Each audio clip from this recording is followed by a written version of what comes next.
You think you know the story of the Minotaur, right? A monster in a maze, a classic tale about what happens when you tick off the gods. It's one of the myths we all grow up with. But what if it's not a cautionary tale at all? What if we've been missing the real point this entire time? Well, today, we're diving into a completely radical reinterpretation, a challenge thrown down by none other than Zarathustra.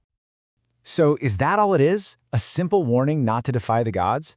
That's the story we've always been told, the one that's easy to digest. But Zarathustra looks at this story and sees something else entirely.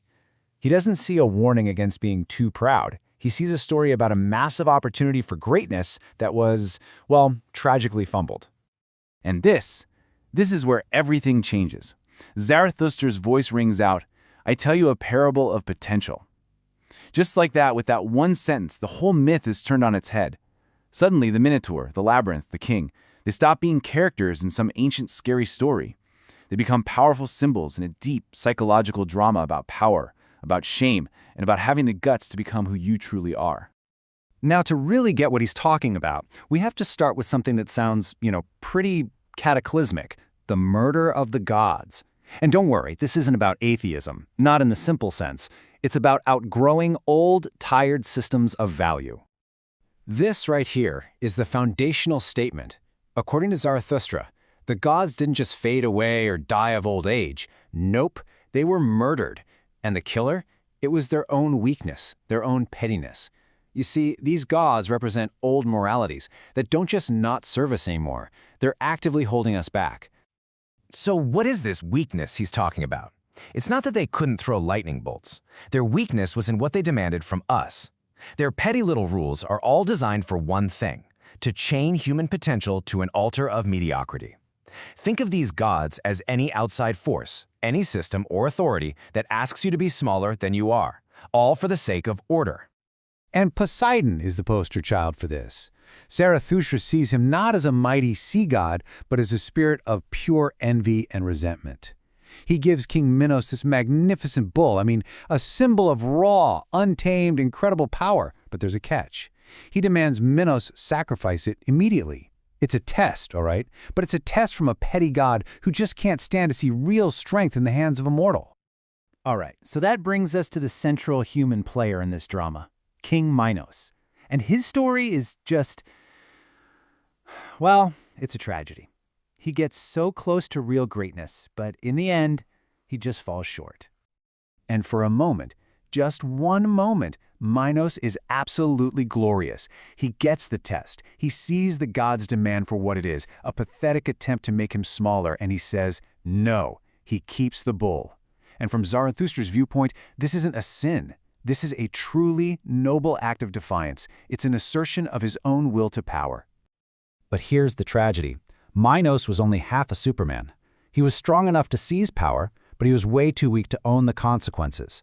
When his defiance results in the birth of the Minotaur, this monstrous, chaotic, amazing result, he doesn't embrace it. He crumbles. He's overcome by shame, what Zarathustra calls the sickness of the common man. So, what does a man do when he's consumed by shame? He hides. He builds prisons. Not prisons of stone, but prisons of denial. And that, my friends, brings us to the labyrinth. Forget the idea of a simple stone maze. In this telling, the labyrinth is a psychological structure. It's a massive, sprawling monument to denial. Every confusing turn, every dead end, it represents the tangled web of lies and moral codes we create to avoid facing the powerful, sometimes monstrous truths we have inside ourselves. And you can see there's a kind of blueprint to this prison of the mind. It all starts with shame, that sickness of the herd. That leads directly to denial, the refusal to own your own creation. Then comes avoidance, the actual act of building the maze of intricate lies. And finally, that maze gets a fancy name: morality. It becomes a complex system of rules designed to do one thing: keep us lost, so we never have to face the beast we locked away. Okay, so we've reassessed the gods and the king. Now it's time to turn to the monster himself. Because in this parable, the Minotaur is no villain. In fact, he's the most honest, the most authentic being in the entire story.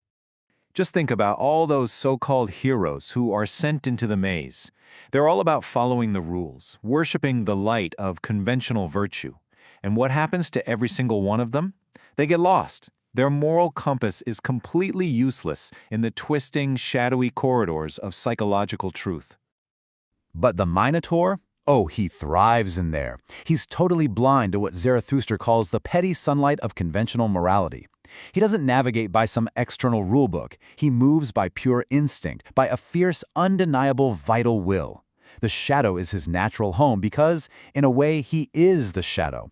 He is the raw truth that King Minos tried so desperately to hide. And this is absolutely crucial to understand. The labyrinth is not the Minotaur's prison. It's his kingdom. It's an extension of his own will. It's a perfect hunting ground, ironically designed by his creator's fear, which makes it the ideal place for a creature of pure, instinctual power to dominate all those who are weak, confused, and lost. So this all brings us to the final, and really the most important part of this whole parable. What is the true hero's journey here? What is the ultimate challenge that Zarathustra is laying down for us? And here it is. The ultimate accusation. The real failure wasn't creating the monster. The potential for monstrousness is part of all greatness. No, the profound failure, the profound cowardice, was Minos's refusal to look at his creation, look at that beast, and say, "This is mine, and I will master it." So this lays out the two paths, right? You can be the conventional hero, you can find a trick, a little ball of thread, and just escape the maze. Flee the darkness. Or you can be what Zarathustra calls the overman. The overman doesn't look for an exit. He walks willingly into the darkness, not to kill the beast, but to integrate it, to become its master. And this is the ultimate goal. The overman rises above it all. They transcend the petty judgment of the weak gods, and they transcend the paralyzing shame of the weak king. They don't just follow values and morals. They create them, forged in the fire of mastering the chaos within themselves. So, after all that, this ancient parable leaves us with a very, very personal question. We all have that powerful, chaotic, sometimes frightening potential locked away inside us.